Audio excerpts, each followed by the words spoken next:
Huwag ka mag-alala, mananahimik na ako. Salamat pala sa lahat. Sana maging masaya kayong dalawa. Wala na akong magagawa kung talagang hanggang dito na lang.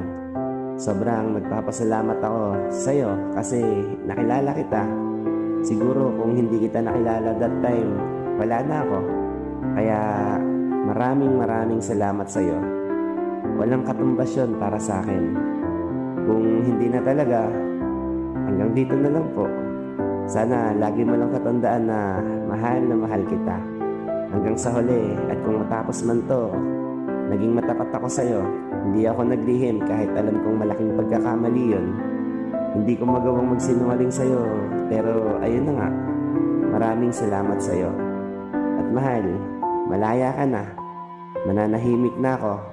Sa huling pagkakataon, humihingi ako ng kapatawaran sa'yo sa nagawa ko sa'yong kasalanan. Sana maging masaya ka na. Deserve mo yung maging masaya. Yan lagi ang sinasabi ko sa'yo. Piliin mo yung kung saan ka masaya. Ingatan mo palagi yung sarili mo. Tuparin mo lahat ng pangarap mo. At sa huli din pagkakataon, gusto kong sabihin sa'yo na mahal kita. Miss na kita. Lahat sobra. Pero paalam. Hanggang dito na lang.